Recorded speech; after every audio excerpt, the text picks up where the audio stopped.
sports station. Sports headlines. All day, every day. This is 97.1 The Ticket. We're brought to you by Buff Wayland Chevrolet. Tigers try it again tonight in Kansas City against the Royals. 7:15 the first pitch right here on 97.1 The Ticket. Last night, not so good. Tigers fall to 30 games below 500. Lowest point of the season. Kansas City beats them 8-5. They used 3 home runs in doing so. Touching scene in Los Angeles as the Angels honor a passing teammate playing their first home game since the death of pitcher Tyler Skaggs.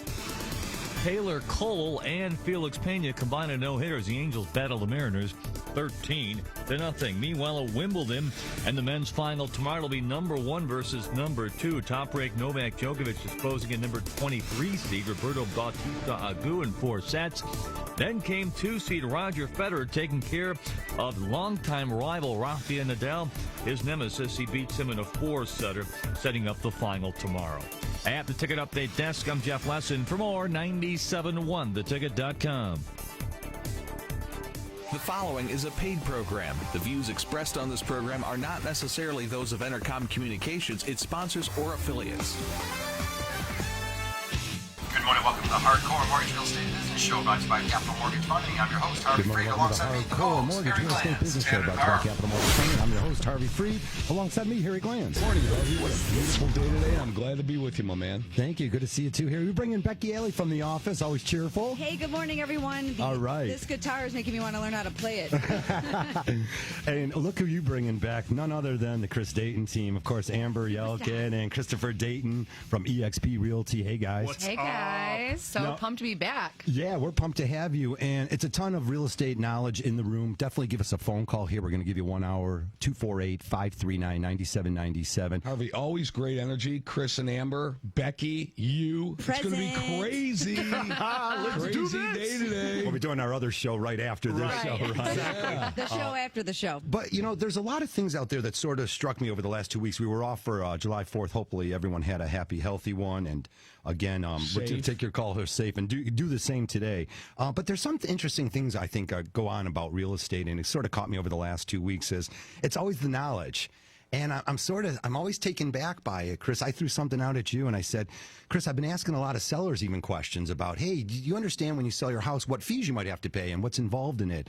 And Chris, this week I sort of determined the fact that I don't think any seller actually knows, or maybe that the agents aren't sharing everything with them, and I want to know your perspective on it. Yeah, I think it's very, very important when you're going on a listing appointment and you're sitting down with somebody, you're explaining exactly what the process is and showing them a net sheet, you know, with different scenarios. You know, if you're going to make $265,000 on this, then, you know, here's how much you're going to pay. This much in commission, this much in transfer tax, this much in any other fees that might be associated, and breaking that down so there's no surprises. So, you know, Chris and Amber, and I don't want to step on you, but I want to ask this question because I think it goes right into it. In our industry, it is mandatory that we send out a loan disclosure and a cost estimate worksheet on what the costs are going to actually be. Mm-hmm. Now, we actually have to send out 2. We do it as a lender. There's a loan disclosure that lists all fees. It lists seller fees, it lists buyer fees, and it was designed to go ahead and clarify for the consumer. However it is, all it's done is confuse the consumer. So then we send out an actual cost worksheet for just the borrower. So one, we have to send one on a loan disclosure for everything: seller transfer tax, seller this, seller that, taxes, everything. And then we have to send out one just for the buyer. In your industry, is there something mandatory when somebody lists a house that you have to show? No. No.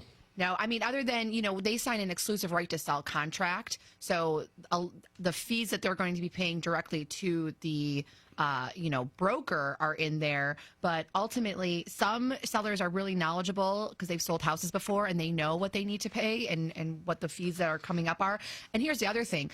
It's okay for us to try to estimate that for people, but they have to know that it's an estimation in the beginning because there's so much that comes up during a transaction that what I think sellers miss out on is in the beginning they're really hyped up. They want to sell their house. They've got a lot of energy, and they're like, oh my gosh, it's so much going on. And then when we start getting through the process, different things can come up. There's city inspections that might come up, which are different from home inspections, which are different from concessions. So we also have to give them something broad and estimate at the beginning, and then we have to narrow it down as we're going through the path. So It sounds an awful like the mortgage process. So watch this. So Becky, Harvey, and Becky will tell you this, and so will Harvey, that if we don't, I want you to listen to this very carefully, and everybody out there, because this is crazy. Okay, if we don't disclose the seller transfer tax, which, by the way, has nothing to do with a mortgage lender, has nothing to do with us. Right. It only has to do with the real estate transaction. However, if we don't disclose it, you know who has to pay for it? We do. We do. Yeah. It's like $3,000 on some, depending on the transaction. I mean, it's $3,000. And what the transfer tax is for those that aren't, don't buy and sell houses regularly. A transfer tax is when you're buying a home in Michigan. You say you're buying a house from me.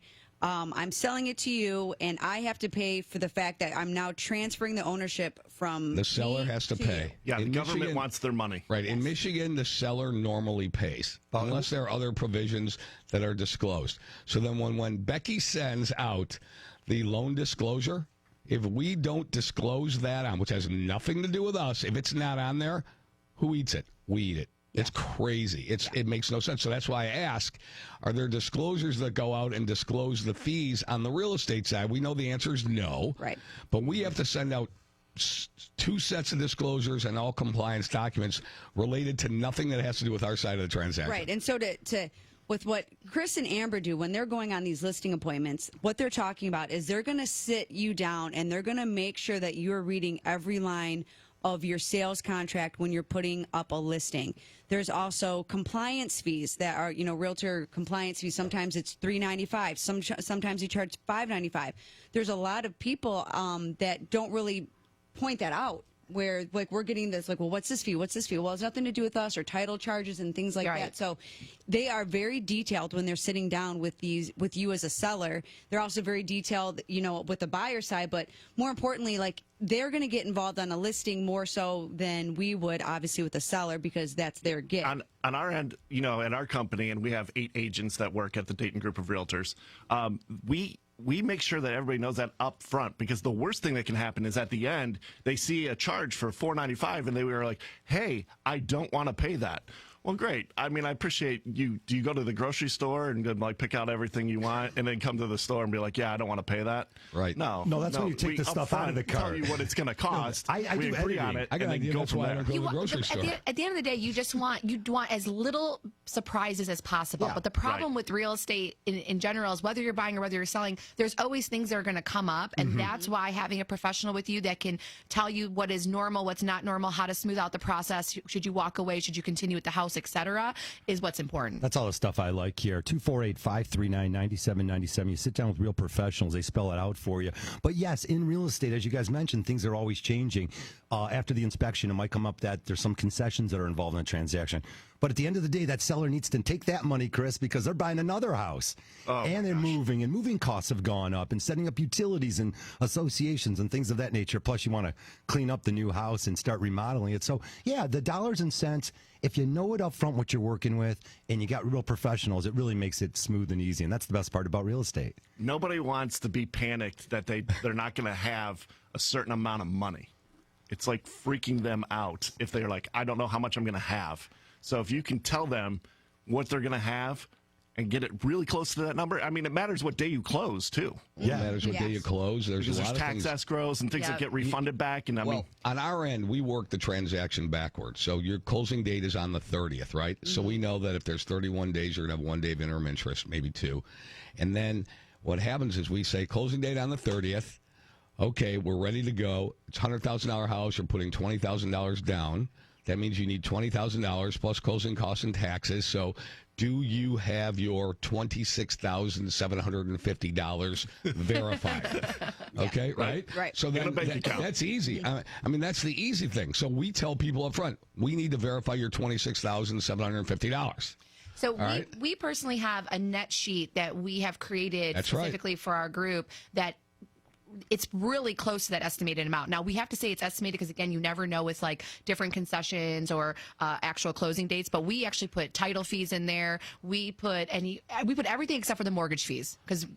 Lord knows we don't know those. Yeah. So, And Harvey, it's what pretty, would it's you pretty say? cool that you guys do that because Right. most real estate agents do not take the time to provide a net sheet. I mean, there's a lot of times where, and it's no knock on anyone, but I mean, there's a lot of times where I'm calculating what the seller's fees are going to be between the transfer tax and owner's policy and what they're going to net. On some situations where like I get involved on that, and the fact that you guys take that time to make sure that on the listings that you guys are taking, so if you're representing those sellers, that they know exactly what that bottom line is ahead of before they're receiving it, so that way when they do see the final numbers, because sometimes it can be down to the wire depending on how quickly we're trying to move and all that. So the more that you have them prepared, the better, and that says a lot about you guys and the professionalism that you guys bring to the table. Thank you. All right, what was our saying back in the day? If we came within X amount of dollars, 45 days out, we should be in the Mortgage Hall of Fame. The Mortgage Hall, if you're within a couple $100, right, for your initial estimates, so you should be in the Real Estate Hall of Fame. Right, we'll send out the worksheet, and we say, listen, things can change. Your insurance can change, your taxes can change, interim interest can change. So if we're within a couple $100, 45 days away, you're a rock star. Yeah, you're in the Mortgage Hall of Fame. That's what You it is. are in the Mortgage Hall of Fame. Thank you. Appreciate All right, that. guys, we're up against our first break here this morning. We're inviting everyone to give us a call. 248-539-9797. When we come back, all those calls.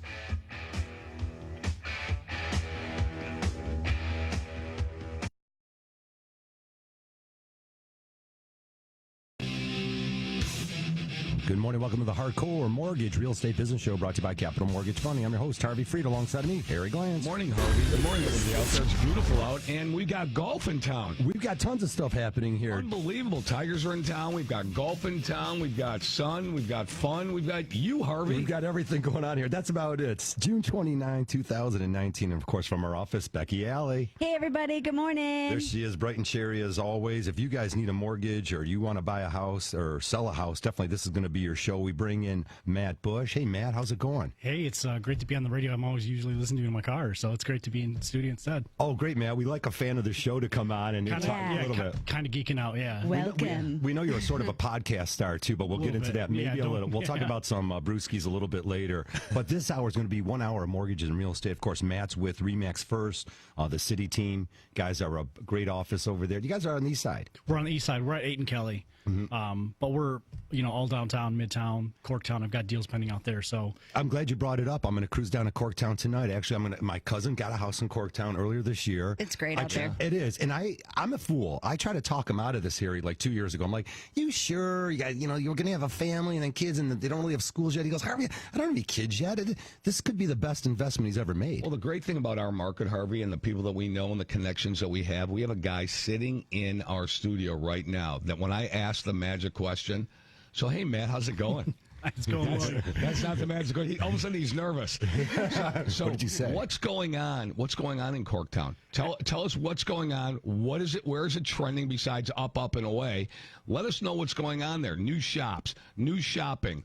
Ford Motor Company, the train station. Tell us what's going on. Honestly, Corktown's the most expensive real estate in the city, if not the state right now. If you go per capita, it's about as big as Manhattan. That's crazy.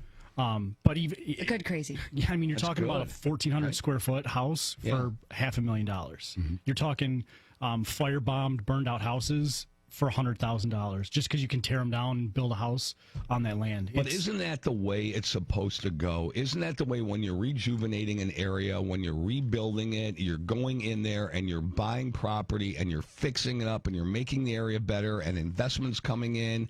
You've got families moving in there. Isn't that the way it's supposed to be, generationally speaking? In a city like Detroit, isn't that really what's supposed to happen? Yeah, I mean, it's a great thing to see happen in a city like Detroit, to go from, 2 blocks away, there's nothing going on, and then Corktown, boom, you're in the middle of everything. I mean, Michigan Avenue is right there with the cobblestone streets. You've got, bars, restaurants, everything you could possibly want. And then it even blends over into the north part of Corktown and even into Mexican Town. I mean, that's just the west side of Detroit right now is on fire. It's just happening. And by the way, Harvey, and to speak of your cousin who bought that house, appraisals are coming in fine there, right, Matt? Yeah. Absolutely. I mean, the scarcity alone of housing in that area just pushes up the price. Yeah, I mean, it's right, supply and demand. It's Econ 101, supply and demand. And Becky Alley, you're all over Oakland County and Wayne County specifically, Yes. right? I mean, you do business. Learn about the latest technology offered by Ford. You could win a $5,000 American Express gift card. Details at 971theticket.com.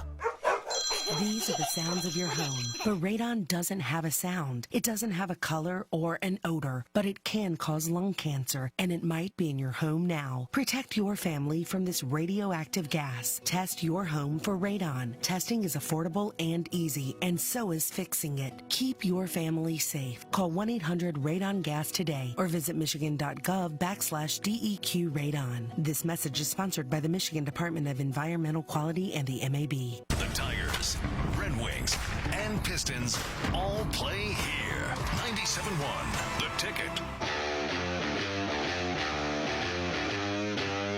Good morning. Welcome back to the show, 9:15. If you're just joining us, we want to hear from you. 248-539-9797. Always a Capital Mortgage all week long. 1-800-LOW-RATE. That's 1-800-569-7283. And Chris, you want to throw out, you got 55 days until you're married? Yes. How many hours and minutes? Okay, you don't have it there. I don't know that part, but I got to lose some weight, which good thing I'm on the radio. I got a definite body for radio. And but hey, I wanted to give a shout out to my best man whose birthday is today.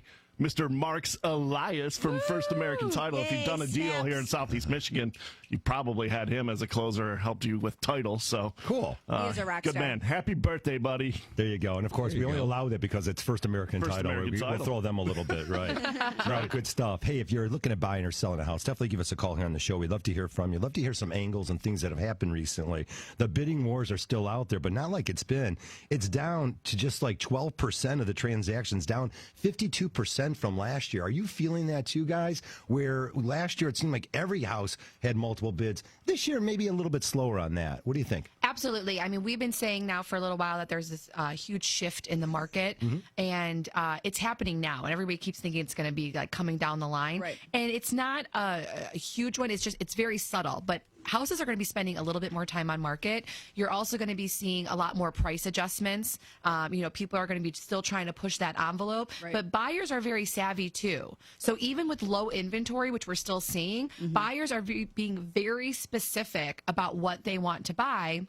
And again, that's something that when we go to our listing appointments, we are very clear on, that there might be an adjustment that has to be made because we bring the data. We don't just go off our feelings or how we think the market's going. We want to see how many people are coming through the door. How many showings do you have? What does the feedback say? Right. Yeah. A lot of times you'll show up to a house. I don't want to cut you off, Beck, but a lot of times you'll show up to a house, I'm guessing for a listing appointment, and all of a sudden you realize, oh, it's on the busiest street of the block.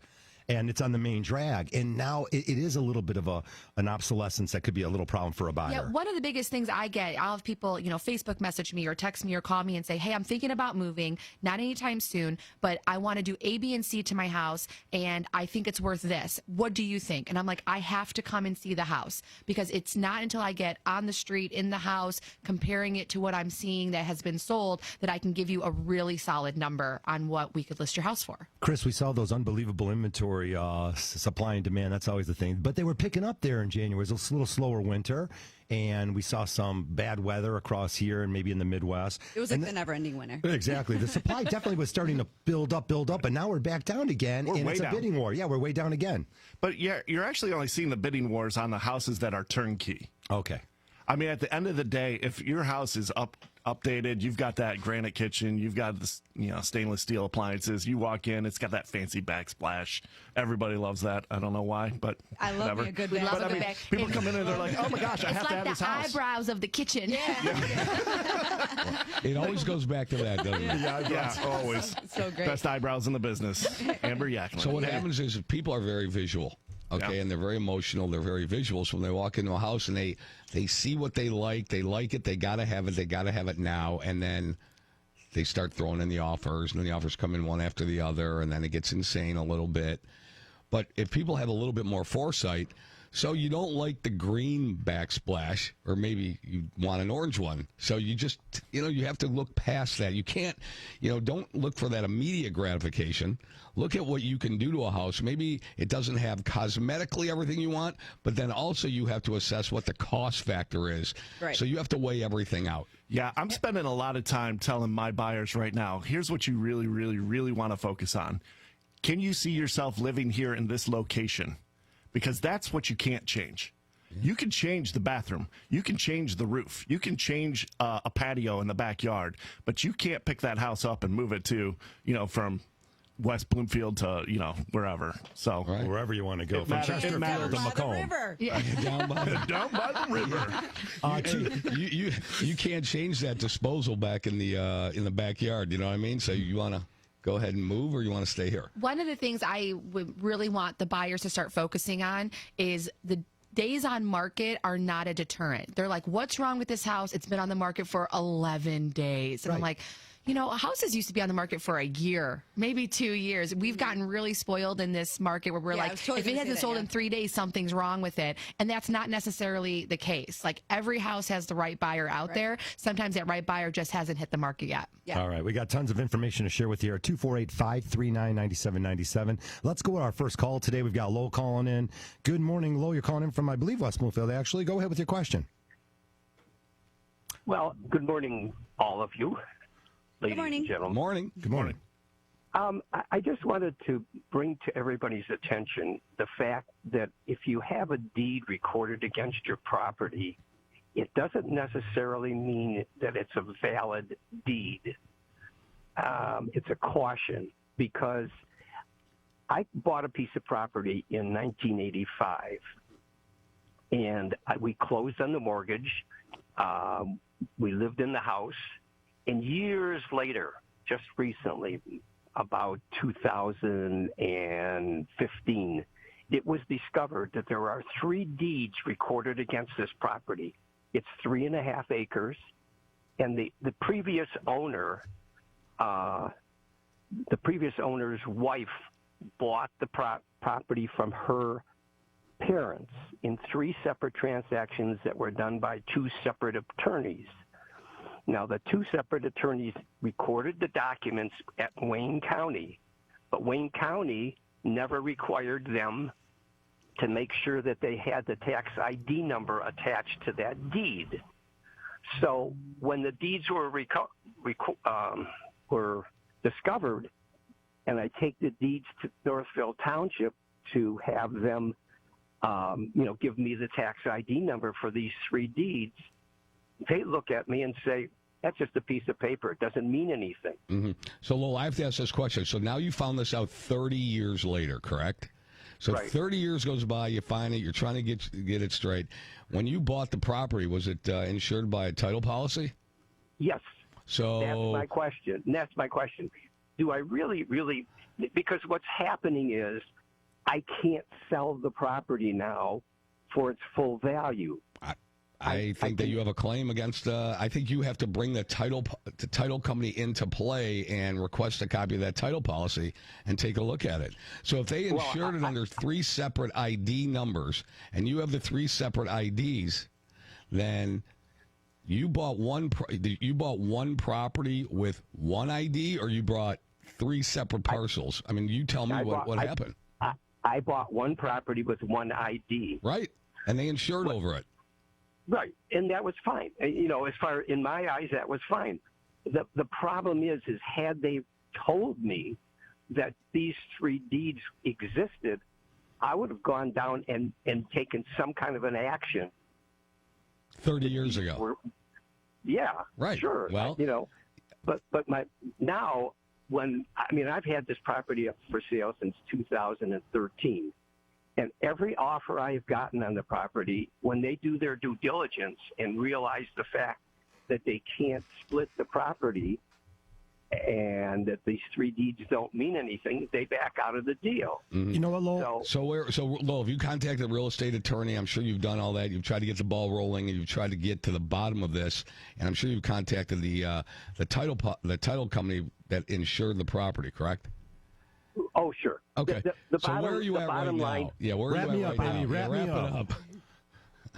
the bottom line boils down to this. The township says, sue us. Because if you sue us and the judge says, yes, you're right, you're entitled to your tax ID numbers, the township says, There. I only want to know. Hey, Lowell, I'm going to wrap you up. It's great stuff. Here, Lowell, I'm going to follow up with you, and here's what I want to know. I want to know what your attorney says. I don't know what the township says anymore. But it's a great call. It's a good buyer beware. And it's interesting that it comes up nowadays because title insurance, we always laugh. We say, what is this title insurance stuff? I haven't had a claim in 29 and a half years. I just jinxed myself, of course. Thank you. I haven't had one. Yeah, appreciate that, Harry. We don't have to call our attorneys, but it's a buyer beware thing. And it's let's do things the right way. And maybe in the past we found out that things weren't done correctly. But that's why you have title insurance. Yeah. I mean, that's like, he literally not a described the junk fee. situation. Because people, that's what happens now. What happens is you're insuring the property today against things that future. happened in the past. No, Right. that happens in the Correct. past. Right. Okay. Right. So because you don't know, there could be mechanics liens on there. He could have like the issue he had. There could have been tax. Things come up. That's why you have a title policy. So when people say, "Well, here, that's too much for a title," well, first of all, it's not our charge.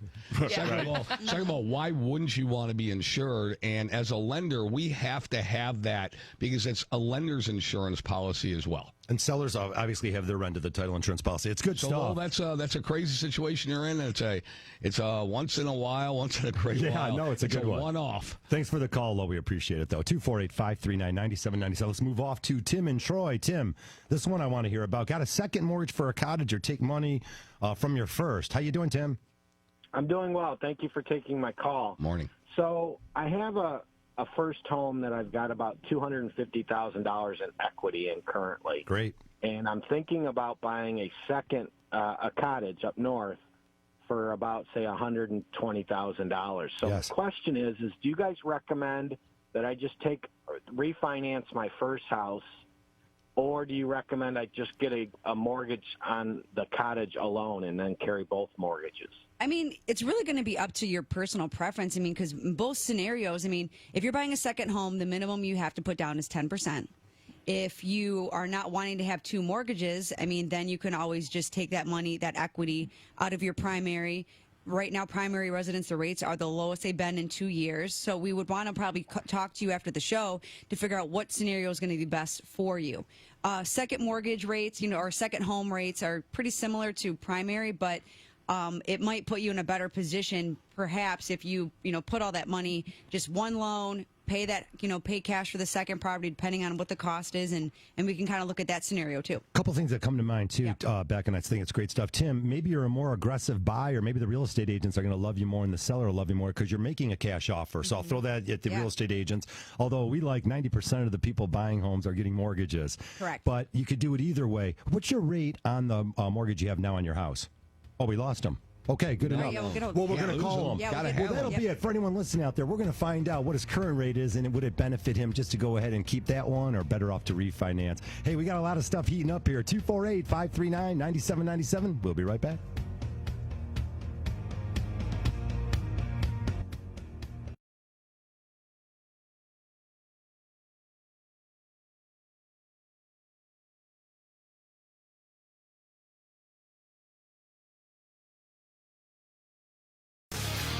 Welcome back to show 916. If you're just joining us, it's the Hardcore Mortgage Real Estate Business Show brought to you by Capital Mortgage Funding. 1-800-LOW-RATE. That's where you'll find us all week long. Get that strong approval letter. Deal with real professionals. Capital Mortgage Funding right here in the Southeast Michigan. We handle mortgages everywhere. We're going to talk a little bit about that too, Harry. Definitely buying vacation homes. It's always nice to maybe sink your teeth into that. We've been putting some marketing tools out there about some families that are looking at second home purchases, whether it be here in the state or anywhere in the United States. We do loans everywhere. We're really strong in the I-75 corridor because people either go up north and buy a vacation home up I-75, or they go down south, whether it's through Kentucky, Tennessee, Georgia, all the way down to Florida. We're finding that the I-75 corridor for the last 30 years has been really good for us. People in Michigan go up north or they go down south, like straight south. Now, some like to go to the Carolinas. Some like to go to Arizona. Some go out west. But usually it's straight down I-75. For whatever the reason is, they end up in Florida. But we're seeing that, and we're also talking about Harvey, Becky, Matt. What are mortgage interest rates going to continue to do? Well, we know for a fact they're not going down to zero. We do know that. I'm not going to pay you to do a mortgage, all right? So the rates are going to be the rates, but they're at 2-year lows right now. You're talking about where you can get in the 4%, maybe a little under 4% on a 30-year fix. You're talking about the same thing on a 15-year. And there's no reason to go on any other program other than a fixed, except if you don't think you're going to be in the house for that long. Right. Now, you ready? I would still do a fixed rate mortgage because things happen where people say, oh, this is only going to be a year or two house for us. Wrong. Most of the time, life gets in the way, plans get suspended, and they end up staying in the house a little bit longer. For my money, the way I would advise people right now, Matt Bush, is I would say take a fixed rate mortgage, but lock it in. You have to lock it in because next week could be some serious volatility in the market. Economic data comes out. Who knows where the rates are going to go? Yeah, definitely. So don't wait around. If you're on the fence, if on Friday your guy told you to lock in and you didn't lock it in, you might want to call him on Monday morning and say, hey, lock it.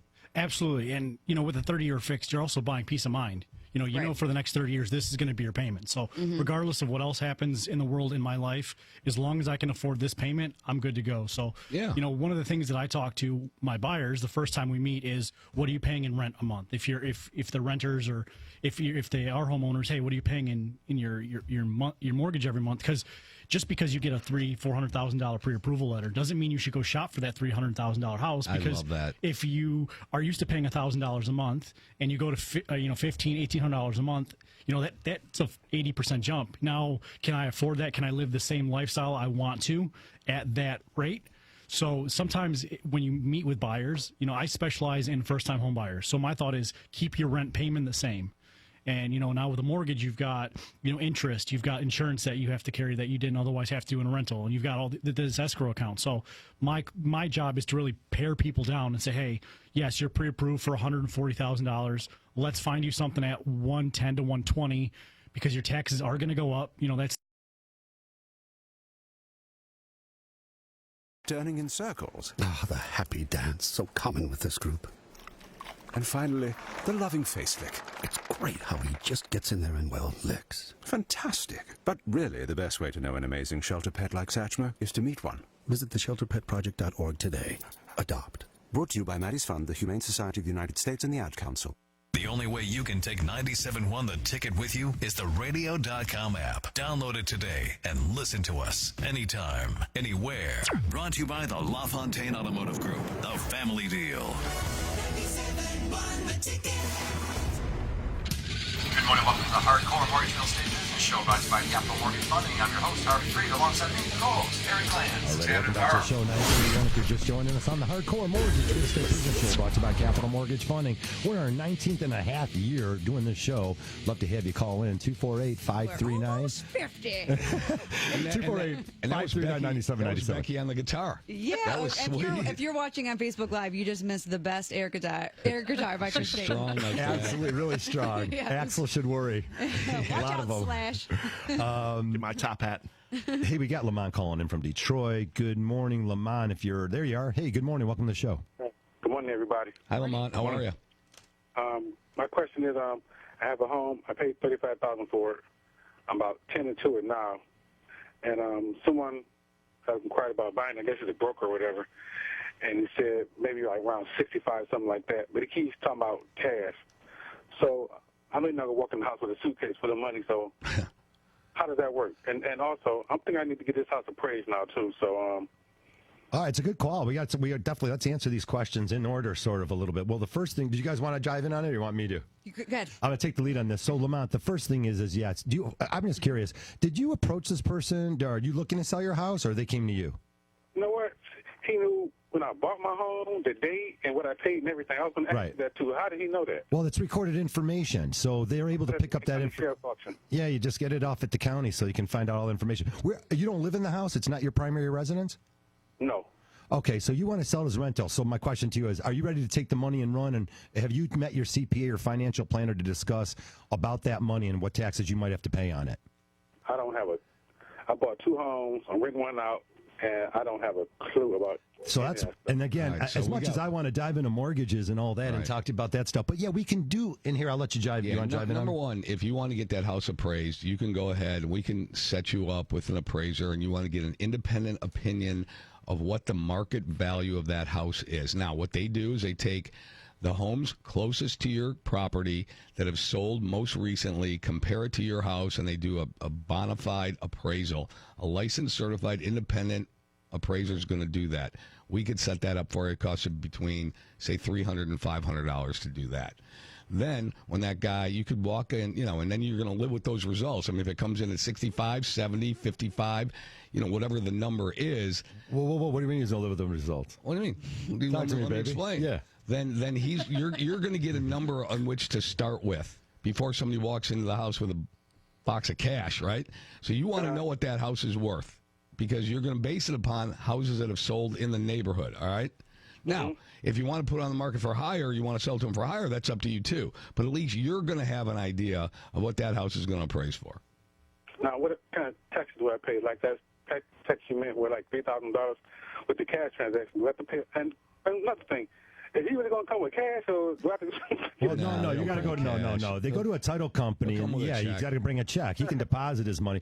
Or transfer You it, got yeah. a lot of interesting things going on here, and we'll probably talk off the air later today. But let's just say, and I didn't want to interrupt here. Well, actually, I did on that one a little bit here. But if the appraisal comes in at $50,000, so you have a licensed Michigan State appraiser tells you, hey, the You don't neighborhood have to sell it for that. Yeah, you don't have to sell for that. If the guy's offering you 65 and you want to put a formal purchase agreement together. Look, Lamont, this is a big transaction for someone who doesn't know and has never done this before. Chris Dayton, I'm looking at you. You want to jump in. I almost might get to the point, Mr. Lamont here, where I go ahead and say, hey, let's hire a professional real estate agent to really go over these other details with you. I mean, I can tell you all about them. Yeah, the paperwork can trip people up pretty quickly. And if you've never done it before, there's a lot of things that go into a real estate transaction. And, oftentimes things start off with the best of intentions, right? Everybody starts off like, hey, good. And you all came out, and he told me the house done, he thought it might be to get like 65, 70 for it. And this guy's offered me $65,000 the way it is. So that's what I'm confused at. So he's saying he'll buy it as is in the current condition with no changes to it for $65,000. Yes, and when you all were out there, I forget which one you came out to get the paperwork and everything. He said I could probably get like 65, 70 when it's done. It's close to done, but it's not done. But he's offered me that much. That's what I'm saying. Should I get this house appraised? I'm starting to think it might be worth a little more than I might have thought it was worth initially. Okay, I like that. No, I like that idea. And you could sell it for whatever you want, but you better get some more professional people involved in it. I'm going to tell you something, Lamont. I've talked to a lot of guys just like you, and then they call me up 2 years later, and the tax man's coming after them because they didn't sit down with their CPA. They didn't take the proper initiative and do all the write-offs and everything they put into the house. There's a reason why you bought it for 35 and it's selling for 65. It's probably because you put a lot of money into that and some hard work, right? No, I just got lucky. Okay, well, guess what? Hey, I hope your tax man's not listening because those are the write-offs. You answered the question wrong, actually. So, yeah, you're going to need to. You better put a lot of money into that house. Capital gain in there. Yeah, there's going to be some capital gains. Put a lot of taxes on there then. Hey, Lamont, let's do this. You got a lot of moving parts here. We want to help you. I'm going to call you after the show and maybe make a suggestion that you consider meeting with the real estate agent. Hey, and thanks for the call, Lamont. Chris and Amber, that's one of the things, too. There, it opens up another question. Does not cost a dime to meet with you guys. Right. Maybe you got to buy a cup of you guys coffee. were actually just talking about that. Literally just talking about that. Yeah, it costs nothing to sit down with a realtor and just really get, we're not as official as the appraiser is, but we can pull those same comps, give you a great ballpark of like where your house is probably sitting at. And here's another thing. I have had sellers, and it's not going to matter in a cash deal because they're not going to get an appraisal. But if you've got somebody coming to you with a mortgage, if you've gotten your home appraised and somebody comes and offers you whatever they're offering you with a mortgage, they're going to get it appraised again because the lender's getting it appraised. Yes. So you can't live and die by that first appraisal, because I literally just had a scenario where I sold a home. The sellers had it appraised because they're going through a divorce. They needed to know what it was going to sell for. So it got appraised at 103, just got it reappraised because we had a buyer. It appraised at 98. Right, it moves around. It moves around. It's always within that like little field of $5,000 normally, but it moves around, and that matters. Well, we've seen them even, and Harry, we run across a lot of families, of course, sorry to say that they're going through divorce situations where these appraisals are done. A buyer and the husband gets one, the wife gets one, and they're $20,000, $30,000 apart. This could happen, but as you mentioned, Amber, that's the key. If somebody's getting a mortgage on your home, their lender does the appraisal. I'm not a fan of people selling their house, guys, and getting an appraisal. I'd rather have them deal with the professional real estate agents that have the knowledge and bring the data. That's it. Knowledge and data to me is key. Well, when you're selling the property, I mean, there's one part of like figuring out what the value is, but when you're selling it, there's two parts to it. One is the appraisal. That's what the bank thinks it's worth. Yeah. But then you still have the other part too of what are you competing against? What are the other houses in the area? You know, see, like somebody comes to me and says, I want to buy a house. I might want a 2,000 square foot home with 4 bedrooms, 2.5 bath. And I don't care if it's in Plymouth, Northville, Novi, Livonia, anywhere up and down the I-275 corridor. Well, I guarantee you an appraiser doesn't care if there's a home in Plymouth that's the same as a home in Livonia. No, one has nothing to do with the other. And if you're going to overpay, you're going to overpay. So we have a situation right now sitting on my desk. Buyer and seller agreed $290,000 for the house. Everybody knew that they were overpaying for the house. I don't know how the appraiser came in at $270, and that was a very strong appraisal, right? At $270. So they're $20,000 apart because they overpaid for the house. They had to have it in the area they had to have it. They liked the house. They wanted the house, so they overpaid $20,000. Okay, that's great. But we're going to lend on $270. All right? And that was a strong appraisal. I'm surprised it came in at $270.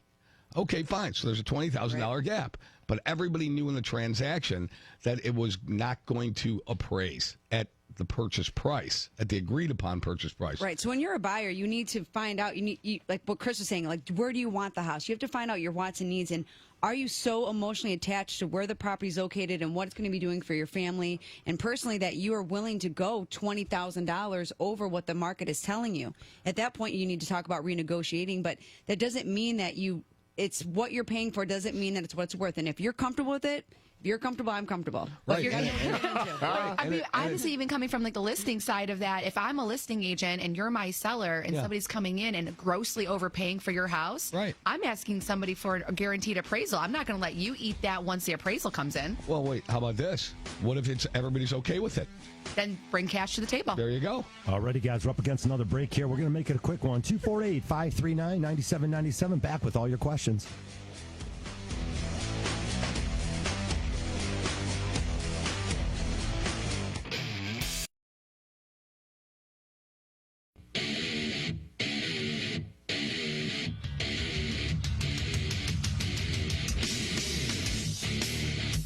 Welcome back. 946. If you're just joining us again, the Hardcore Mortgage Real Estate Business Show brought to you by Capital Mortgage Funding. That's where you find us all week long at 1-800-LOW-RATE, the best mortgage banker. We've been in business for a long time, and we do loans everywhere. That means give us a call, get that strong approval letter. Also, deal with some real professionals. Man, we talk about this, like when you're, and I know when I would listen to any real estate people, I always want to get in that conversation. So having the radio show, it's fun. I get to come out here and, say whatever I want every Saturday. But you, someone who's listened to the show a few times, you've picked up on a few things, and as a real estate agent out there, tell me a few of the things that you think separate and what people should do or look for. Yeah, so there's a couple things. We talked earlier about red flags that an agent might tell you is, don't worry about it, I'll take care of it, etc. There's something that I think is a non-red flag that people often say that's a red flag is when an agent says, I don't know. So the reason why I say when an agent tells you, I don't know, that's a good thing is because that means they don't necessarily have the information, but they're going to go find it. And stay on your agent to make sure that they do find it. Because, there's agents that have been doing this for 50, 60 years, and they think they know everything, and they'll just give you an answer, and whether it's right or wrong, they're just going to give you the first thing that comes out of their mouth. Yeah. So when an agent tells you, I don't know, that's a good thing because they're going to go learn. And the best thing to do in this age is learning because our industry has changed so many times over with new technology and new platforms that sell houses and just how, the business is just not the same as it was 5 years ago, let alone 10, 12 years ago. So an agent who says, I don't know, let me find the answer for you is an agent that you want to work with because they're going to find information that an agent who rests on their laurels might not know, or they'll just assume is the answer. And then you're both wrong because you just took the first word that, you know what, Matt? I don't want to turn into that They're guy. Just pacifying. I'm going to just give you this to pacify you and... going to move on. Or the industry has changed since that answer was true. True, yeah. And, if you're, I buy a lot of condos downtown. So someone says, what's in the HOA fee? Typically it's part of the insurance, common grounds maintenance, water. Okay. Right. If there's new things that have added to the HOA fee or been removed from the HOA fee, say, 10 years ago, it was common to have cable and internet wrapped in your HOA fee. Okay. Okay. Or electric even. So, 5 years ago, cable, Wi-Fi, those are both included in your HOA fee. Well, now they're not. So now that's another $100, $120 a month you're going to be spending on your bill on top of the HOA fee. But your agent told me, hey, that was included. Yeah, but things change. I mean, people have to investigate the changes that are made. Things change every day. Forget every week, every month, every year. They change every day. So what was common yesterday doesn't mean it's common today. And that's why it's crucial that people find the answers themselves or ask those questions and find somebody who's going to, make sure that they. Because I want to protect my daughter. I vaccinate because these diseases can be deadly. Because of vaccines, we tend to think of diseases like whooping cough and measles as things of the past, but they aren't. Michigan's children still get them and pass them on. Get the whole story at ivaccinate.org. I vaccinate because I got the facts. Sponsored by the Michigan Department of Health and Human Services, the Franny Strong Foundation, and the Michigan Association of Broadcasters. Now available for download. Always Aggravated.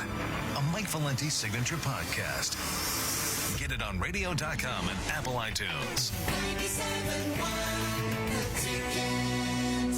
Good morning, welcome to the Hardcore Mortgage Real Estate Business Show, brought to you by Capital Mortgage Funding. I'm your host, Harvey Freed, alongside me, welcome back to the show. There's always two shows going on. The one at the break and then one we hit the red light on again here.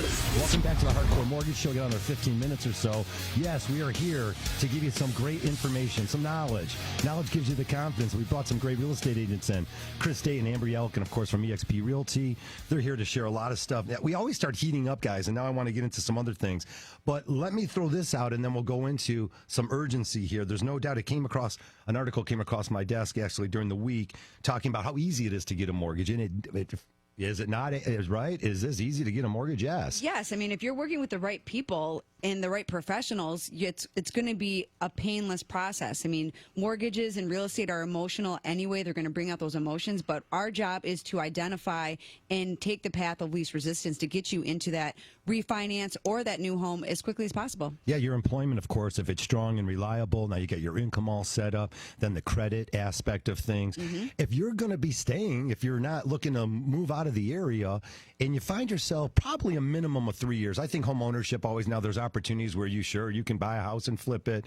But we think, an urgency would definitely fall into place in today's marketplace, Chris. And I know that's what we talked about. Maybe now's the time. Yeah, it's funny because, I got a background in economics, so I always look at this stuff. And actually working in real estate has helped me see things further ahead. And one of the questions I get asked all the time, I know Amber does too, is, hey, should I sell my house now or should I wait till X? In this case, next spring. Well, hey, I always tell people, I don't know what's going to happen next spring. I don't know what's going to happen next summer.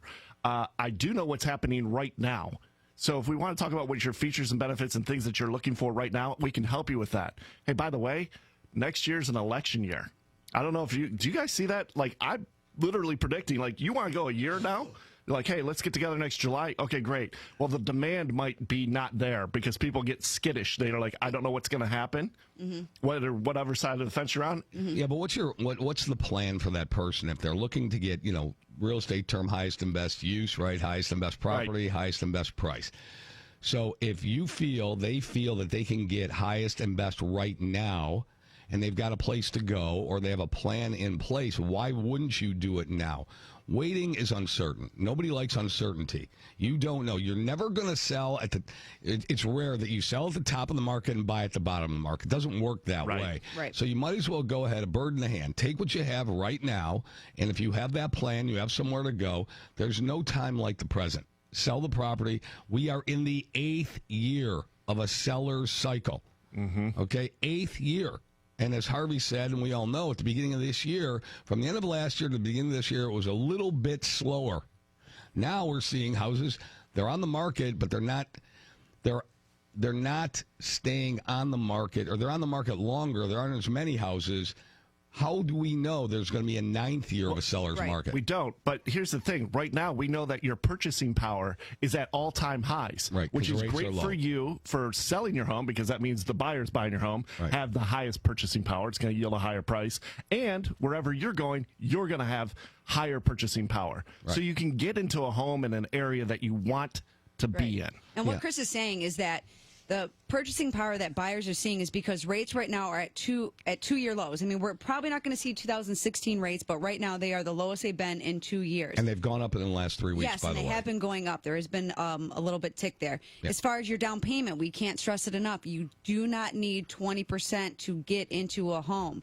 PMI is not the devil. That $50 you're paying a month is going to allow you to keep maybe $10,000 to $15,000 of your liquid assets in the bank, so that way you can go and maybe make this not turnkey house exactly what you want. Hey, PMI allows you to get into an appreciable asset. Yes, you're making your equity work for you in an appreciating market that we are in right now. Take advantage of it. That's part of the deal. It's part of your house payment. Again, you threw PMI out there. And again, if people don't know, private mortgage insurance, if you put less than 20% down, sometimes it's more. If you borrow $300,000 and just put 5% down on the house, it's based on your credit score. Correct. PMI can be, let's throw it out there. It could be $200 a month. Whatever it is, let's talk the numbers.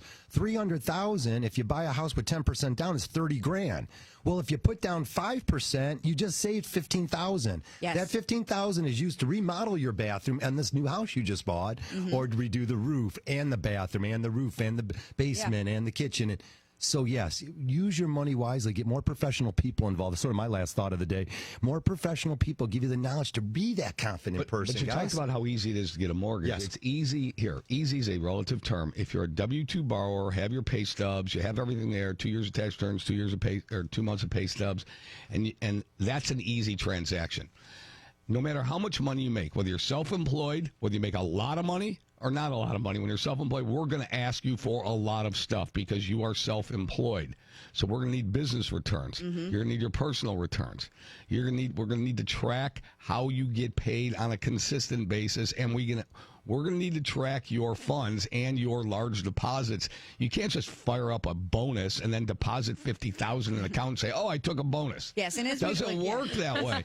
Oh man, that's such bad news. It's very, very legit. So everybody, whether you make $24,000 a year and you write everything off and you come to us and you say, "Hey, Becky Harvey, I really make more money, but I'm only taking $24,000 a year." Well, guess what? For mortgage purposes, we count the $24,000. Yes. Okay. So we need to track large deposits. So if your normal pay is $2,000 every 2 weeks, and all of a sudden there's a large deposit of $4,000, we need to know where that came from.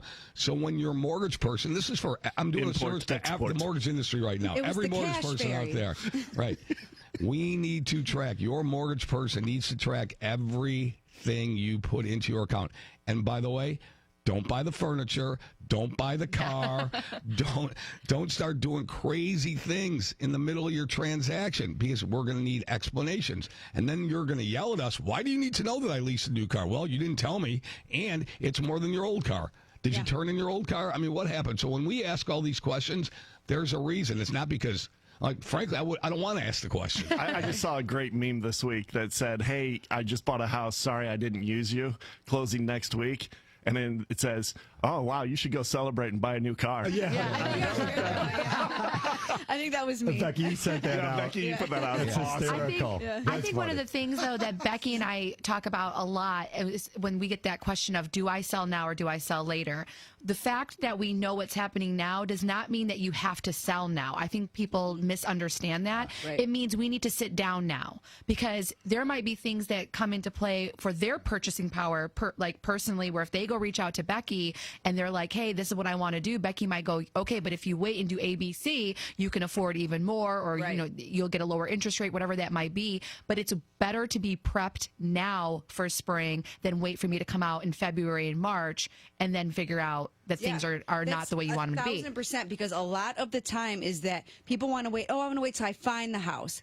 I want to like the house before you look at my credit, and then we pull the credit, and everything, the whole scenario changes. So, like, wait, do not wait. Let us look at the scenarios. Let's look at the credit, because we might need to fix some things before we can get you into that house. Can I make a great suggestion for anyone out there? Anyone who even owns a home, please take pictures of it today, because it's gorgeous outside. And then just in case you decide to sell in the doldrums of this winter, or anywhere from November to May of last year, at least you'll have some gorgeous pictures that you can there's also nothing like show. freshly fallen snow on a beautiful listing. Yeah, okay. But absolutely no landscape showing. Okay. Well, it Thanks for bringing up snow. Hey, that covers up the bad roof and the bad driveway, though, right? You guys can't wait till you retake the pictures in the spring from the wintertime. That's what you guys can't wait. So true. Hey, Chris, you mentioned we're going to wrap up a few things here. You mentioned buying something that could potentially appreciate. There's no guarantee that homes appreciate, but some numbers here. I mean, people that bought in San Francisco, their appreciation is 311%.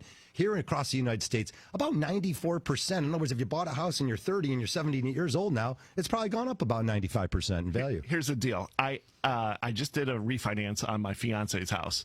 I helped her buy that house in Livonia, 5 Mile and Middle Belt. She bought for $96,000. By the way, Becky, what did it appraise for?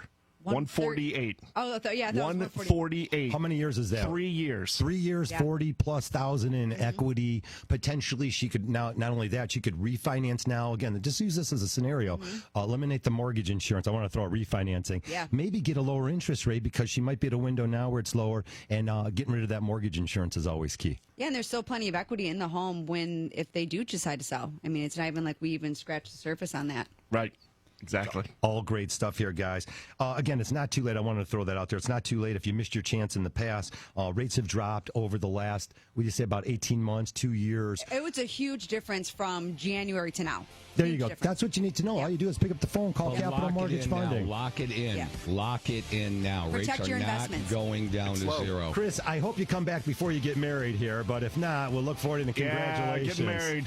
All right. Amber Yelkin, Chris buddy. Dayton from the Chris Dayton team of Dayton Group of Realtors, eXp Realty. You guys are always a lot of energy and a lot of fun. Great stuff. Call us if you want to get in touch with them.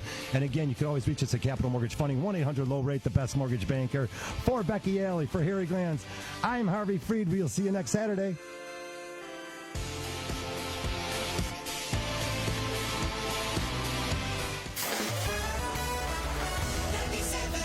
The ticket.